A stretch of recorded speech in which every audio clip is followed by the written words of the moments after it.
We weren't always alone.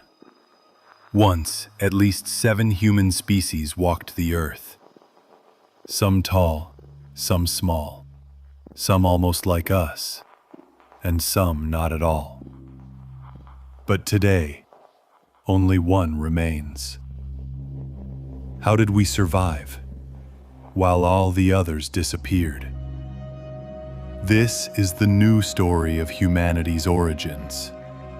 One rewritten by skulls found in desert caves, genes hidden in our blood, and paintings deep in the dark of ancient caves. It's a story not just of survival, but of imagination, connection, and resilience. It's the story of how we became human. For most of the 20th century, the story of human origin seemed simple. We began in East Africa.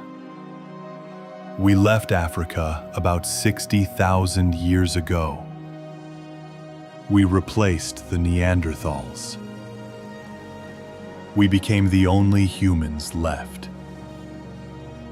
But science is never finished. And every time we dig a little deeper, the earth whispers a new truth. In 2017, in the dry hills of Morocco, scientists uncovered something that changed everything.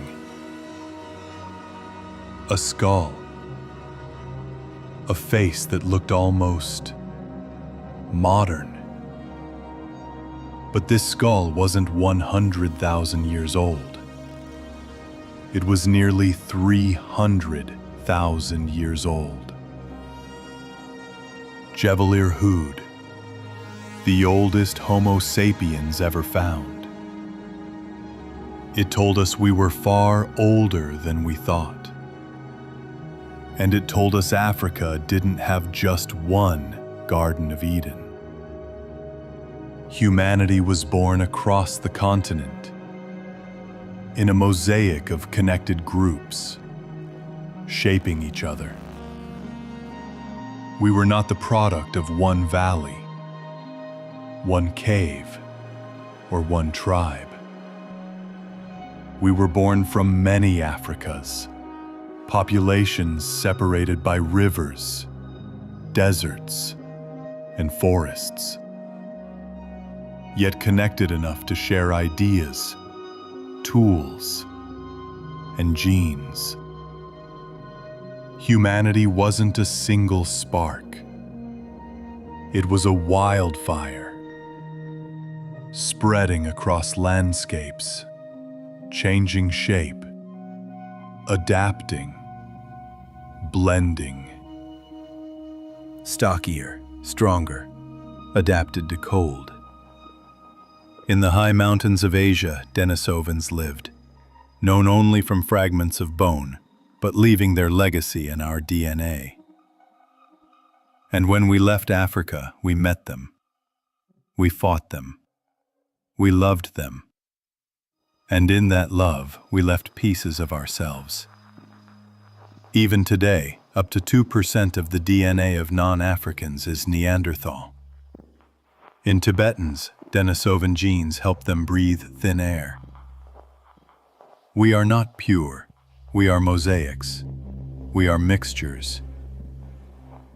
In 2003, on the island of Flores in Indonesia, scientists found bones unlike any seen before. They were human, but tiny, barely a meter tall, with brains no bigger than a chimpanzee's. Homo floresiensis, the Hobbit. And in the Philippines, another surprise, Homo luzonensis. The world was once full of strange humans, each adapted to their islands, each with their own story. Imagine living in a time when 7 species of humans shared the earth. So why us? Why did we endure while the others vanished? The answer may not be muscles. It may not be size. It may be imagination. We painted caves with bison and horses. We carved beads and figurines. We shared stories, myths, lessons. Art was not decoration. It was survival. Because those who told stories carried wisdom across generations. And those who imagined prepared for worlds they had never seen. As sapiens spread, we collided with Neanderthals, Denisovans, and others. Sometimes we fought. Sometimes we traded. Sometimes we created families together. It wasn't replacement. It was fusion, assimilation, competition.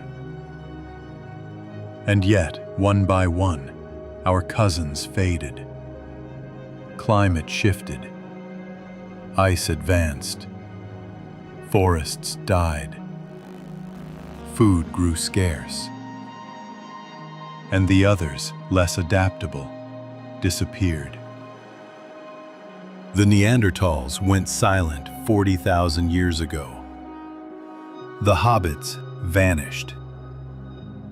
The Denisovans left only ghosts in our DNA. We remained. Not because we were stronger, but because we were more flexible. We could imagine new tools, new shelters, new alliances.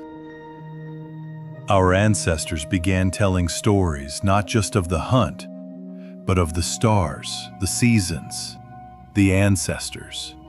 Those stories bound groups together. They created identity.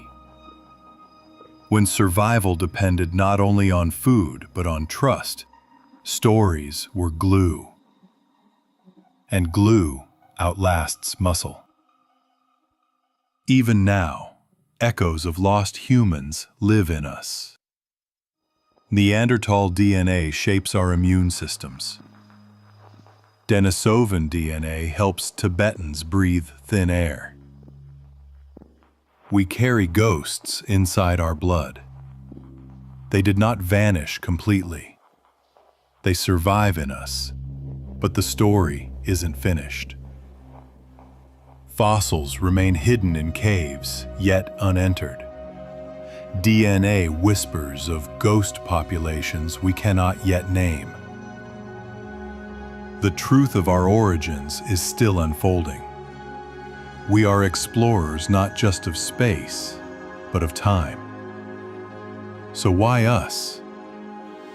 Not because we were the strongest, not because we were the fastest, but because we imagined, we told stories, we cooperated, we connected. We survived because we could dream together.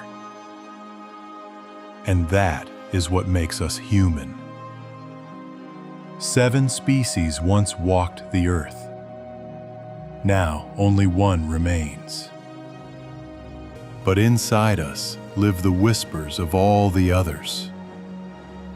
Their story is our story, and it is still being written.